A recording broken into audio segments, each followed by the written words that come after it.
Hi there, this is Coach Kim from In Shape Fitness, and welcome to On Your Feet, a podcast with basics, really super simple stuff that will help you run, walk, jog, or hike, all movements that require you getting off of your butt and onto your feet. In this episode, I'm going to focus on 3 simple factors: your breathing, your posture, and the strike of your foot. And again, this is for any of your movement patterns, whether you're out for a walk, maybe an exercise walk, you're going for a hike, or you're interested in taking it up a notch and going for a jog and or training for some sort of run. There are some basic principles and some myths that I can dispel that are going to help you move forward and feel better about your exercise time on your feet. I'm broadcasting today from Jamestown, Virginia. I've been in Virginia all summer, taking a break from New York City to recharge my batteries and actually just hang out with my kid who's going into the 4th grade in New York City. And so we're here with our family. So I'm broadcasting from down south, which is why that beautiful picture of the blue sky and the grass and the water. That actually could be Central Park, but it isn't. It's actually in Jamestown, Virginia, where 400 years ago, if you weren't moving on your feet, you probably weren't moving at all. Now, we're sort of immersed in history down in the southern part of Virginia, where Jamestown, Yorktown, and Colonial Williamsburg all are, and where there are all kinds of great tourist attractions for families to learn about the way that people lived 400 years ago and 300 years ago when the colonial part of Virginia was developing. And there were boats. They took boats from up and down the James River and the York River and around the Chesapeake Bay, but most of movement was on your feet. And so it's really important to focus on the strength of the body via your ability to move on your feet, which is why I wanted to start this podcast and focus on this podcast with some basics for your movement on your feet. So let's talk a little bit about breathing. Now, breathing seems like a really simple component in exercise, but it is surprising to watch people train for running events, for jogging events, and that's sort of the same thing, right? Most recreational events where people are running a 5K or even a marathon, they're not really sprinting or running at the pace of, say, a competitive runner, but they are jogging and doing lots of things in between. There are patterns of running and walking where you can compete in a marathon. There are lots of different training programs that run the gamut of pacing in terms of the speed and your approach to moving on your feet. But breathing is one of the sort of fundamental components that seem to get sort of pushed off to the side for a lot of people, even people that I work with that have lots of experience under their belts in terms of the number of races that they've competed, the number of people that they've trained. And this is why. It's because it seems so innate that you know how to breathe.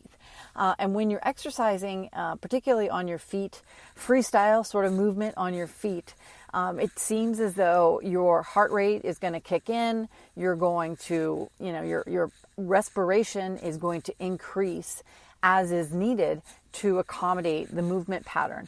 But that simply isn't necessarily the case. And you can optimize your ability to move on your feet if you understand some of the principles of breathing. And there are two fairly significant things that should help you remember to help you define the breathing patterns that you should practice while you're out and moving about on your feet. The first is that you really need to inhale through your nose to keep your mouth closed as you're inhaling, and take air in through your nose. And the reason for that is because when you inhale through your mouth, if you're a mouth breather when you're exercising, you activate part of your brain. This is sort of sciencey, but think about this for a second. When you inhale through your mouth, you activate a primitive part of your brain. It's called the sympathetic nervous system. And what it does is it activates that fight or flight response. That means that your stress hormones are automatically increased in your system, right? So your body starts secreting this cortisol so that you can actively respond to, if you were a caveman, maybe to somebody or something chasing you, or if you want to chase something else yourself. So your fight or flight response is activated, and that means that those hormones get pumped into your bloodstream. And that also means that you increase your heart rate. Your sympathetic nervous system increases your heart rate automatically without your control. So you're putting your body into a condition that has less control over itself and is not able to be monitored, and therefore you don't necessarily maximize your movement patterns when you're taking air in through your mouth. So if you take your air in through your nose, if you keep your mouth closed as you inhale and inhale through your nose, you're going to utilize the more executive part of your brain, the parasympathetic nervous system, if you're thinking about it from a science perspective, and that helps you keep that heart rate manageable to the extent that you can. As you begin, obviously, to move, your heart rate is going to go up anyways, but it helps you manage your heart rate better and keeps those stress hormones at bay. Now, as you're thinking about that inhale, the exhaling part is also really critical. Getting the carbon dioxide, the waste gas, out of your mouth is also really important. So you inhale through your nose, and then you exhale through your mouth. Now, I am a big fan of doing as much of the movement stuff in your life outside. I do not believe in gym experiences as a sustainable way to proceed in life with exercise.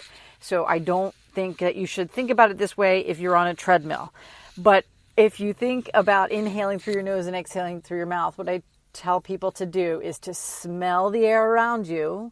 Where I am, I'm smelling freshly cut grass and trees and really beautiful sort of salty water air. It's really lovely.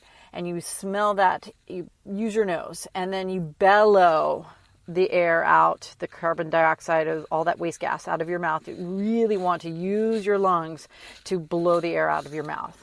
So that's the first part of the breathing that you should try to keep in mind. And then as you're moving, there's another component to your breath cycle. So if you take a moment to think about the inhale through your nose, the exhale, blowing the air out, bellowing out the carbon dioxide through your mouth, it takes a little bit longer to inhale deeply than it does to exhale strongly. So think about steps that you take as you're breathing and try to coordinate 3 steps for an inhale, 2 steps as you exhale. There's a really important reason to do this. First of all, if you are wanting to run, if you want to jog, and you may have read, if you're reading up on these things, you're trying to become a scholar of movement on your feet a little bit as you prepare yourself, you might have heard about or read about a 180 step per minute benchmark for your foot strike. I'm going to talk about foot strike a little bit later, in just a few minutes actually. But when you are inhaling through your nose for 3 steps and exhaling through your mouth for 2 steps, that's 5 steps per breath cycle. And if you're running at the proper sort of foot strike pace, 180 steps per minute, that means you have 36 breath cycles. And I did it this morning on my 8-mile run around the island of Jamestown. It is really plausible to count out 36 cycles of breath as you take that 5-step per full cycle pattern and really hone in on it. the minutes pass by really quickly. In fact, as you try to target this, and you can stop. There's a lot of. I'll try to dispel myths sort of throughout this whole podcast. What's amazing to me is how people think that they need to go out and get a 3-mile run in, or they need to go out and get an 8-mile run in, or 4 miles, or whatever the number of miles is that you think is important for your training program or whatever. If you're a runner, the notion that you can't stop and think about things, or stop and take a moment to stretch for a second or get some water or whatever it is.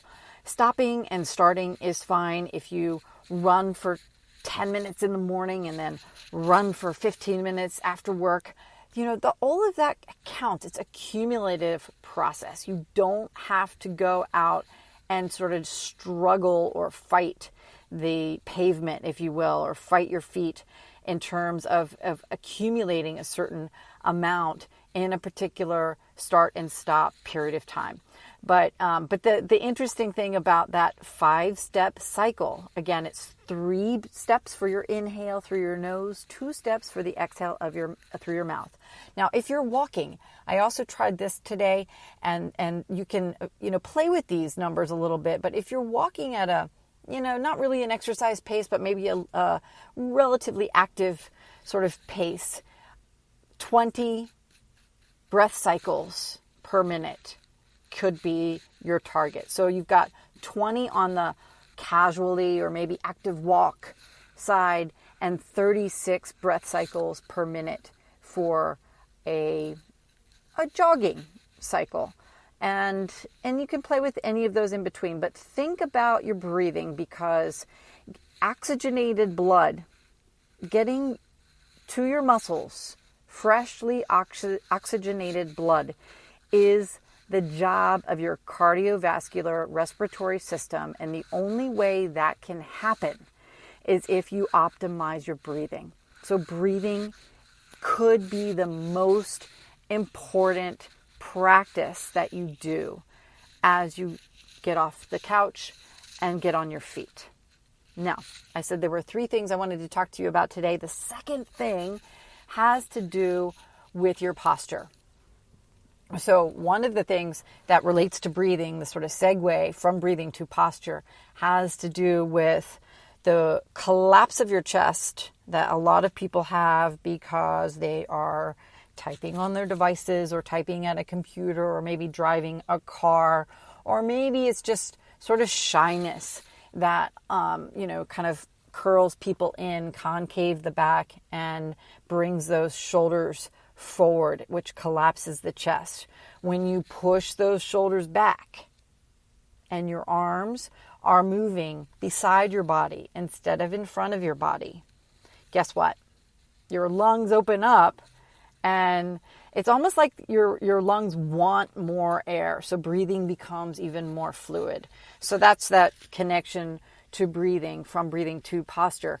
So pushing those shoulders back and thinking about the placement or the line. There's a plumb line that is sort of a straight, though when you're moving it's slightly slanted forward, line, a linear sort of position between the top of your head down the side of your body. And when that plumb line, that invisible line, hits your ears, the next thing that it travels down and sort of intersects with, invisibly obviously, is are your shoulders. So your shoulders and your ears should line up vertically. When your shoulders are forward and you can sort of, collapse your chest and open your chest, sort of like a standing cat camel, you can sort of feel the difference between the open chest and the closed chest. And that's perfectly fine to do as far as like a flexibility exercise, just to move your body around. But when you're ambulating, when you're actually moving on your feet, you want those shoulders back, and you want your head to line up, your ears to line up with the shoulders, so that your center of gravity has the best chance of moving your body forward efficiently. Down the body, your posture also needs to be straight in terms of your core and your hips. The lower part of your trunk is often flexed. And that's because you sit all day. Everybody does. Even as much as I move around, and I do move around a lot during my days in New York City with our clients at InShape Fitness, and chasing a 9-year-old around wherever I am otherwise.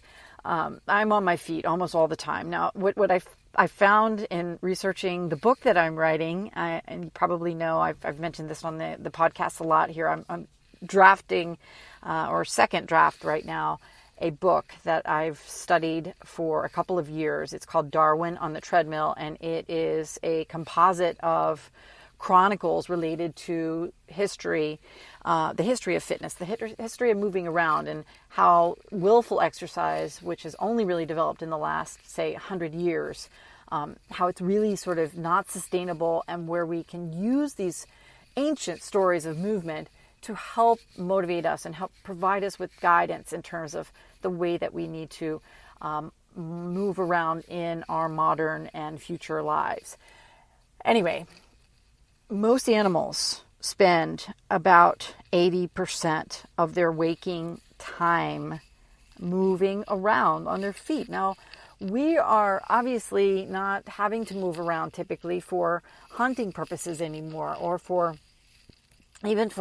transportation purposes, as I started off with here, talking about being in Jamestown 400 years ago and having to move around on your feet. But human beings spend an inordinate amount of time on our butts.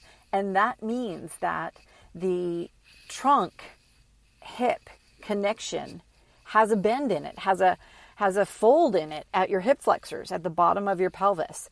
But when you're running, you really need the hip flexors to be straight so that they can stabilize the lower part of your trunk and activate the muscles that need to be utilized between the two legs as you plant one foot and then the next, which again, the foot strike is going to be our last part of the topic here, that last part of our podcast. So the postural component that relates to your lower core plays a really important part of your ability to move without sustaining injury over time.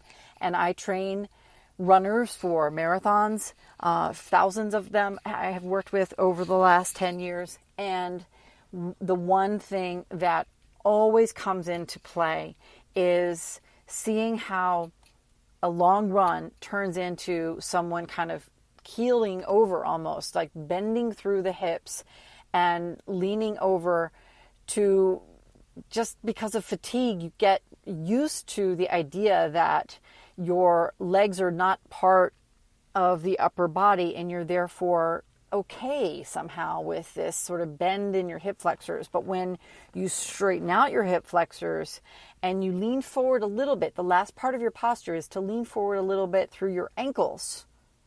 You're going to maximize the strength that you get, that is derived from that lower part of your core. Now, I've talked ad nauseum in other podcasts, and I can repeat that at some point. If you need help with core work, the strength of your belly and the strength of your back, the strength of your trunk muscles, your butt and your hips, attack it. You've got to work on that muscular strength, and hopefully the slimming down of your body composition if that's needed as well, in order to that plays a huge role in your ability to move over periods of time. The sustainability of your movement patterns really has to include that characteristic as well. But from a postural perspective, that's it. Remember, it's a straight line from the top of your head, the plumb line, that is linear in terms of its orientation from the top of your head through the ears and then your shoulders, and then at your hips it remains straight and then travels down to your ankles. Where that bend in your ankles forward comes into play is our segue to the last part of the podcast, the third section, which is foot strike. And foot strike is also really, really important, because if you're bending forward, if your posture is right, and you're bending forward a little bit through the ankles, you're going to strike down onto your surface in the middle part of your foot and then push off with the ball of your feet and your toes as you bend your ankle and lower leg back, activating your hamstrings, and then pivot to the other leg. So with every strike of your alternating legs, your alternating feet, all of that work is going to be in motion. There are dozens upon dozens of muscles, tendons, and ligaments that are helping this natural movement take place with every single step you make, whether or not you realize it. Even if you're just going from your car into a store, a lot of those muscles are also in play. But what we don't realize when you're exercising or when you're wanting to recreate on your feet, whether it is, again, sort of a fitness walk, a fast walk, or a hike, or if you're going to go full throttle and try to train your body to run some short race or even a longer race, you've got to make sure you understand that the heel, this is important, the heel is not meant for locomotion. The heel stabilizes your body when you're standing upright. But once you start moving, your foot could lose its heel. In fact, if you look at prosthetic running legs, I think they're called cheetahs, there's no heel at all. It's a blade, and it curves at that juncture where the heel would take place. It's a rounded edge, not a squared off, bony, protruding heel. You don't need the heel for running. So that heel to toe sort of, thing that you thought was important, that a lot of the shoe companies really wanted us to adopt, is a myth, and you're going to be much stronger on your feet if you learn how to lean forward at your ankles using that proper postural position as you're moving, and then push off with your toes. Activate the hamstrings by bending the leg backwards and continue on your way. Now, I'm coming to the end of the podcast. I want to make sure that you remember those three segments that I've talked about today. So we go back to breathing. Remember, it is 3 steps for your nasal. Smell the air around you, all the fresh air, hopefully, air around you. 3 steps for your inhale through your nose, and then 2 steps as you bellow. I love that word, bellow. The air, the carbon dioxide, out through your mouth. Inhale for 3 steps, exhale for 2. And you keep your back straight, you keep your chest open, those shoulders are back, your arms swing side from forward to back, not side to side. And you have a slight bend. You keep those hip flexors straight. You do not bend at your waist, but keep your back straight and keep your hip flexors straight. And then bend a little bit at your ankles so that as you are striking your surface, striking the ground, whether it's on the pavement or on the sand, you are planting your foot down in the middle of your foot, and then flexing, using your ankle, flexing the foot and pushing down, and then pushing off of the surface with the ball of your feet and your toes. We got to get on our feet if we're going to sustain recreation and a healthy lifestyle. We can't do it sitting on our butts. So if you have any questions for me or my team at InShape Fitness, whether you're in Jamestown, Virginia, New York City, or anywhere else, please get in touch with us. Have a great day. I'll see you again soon.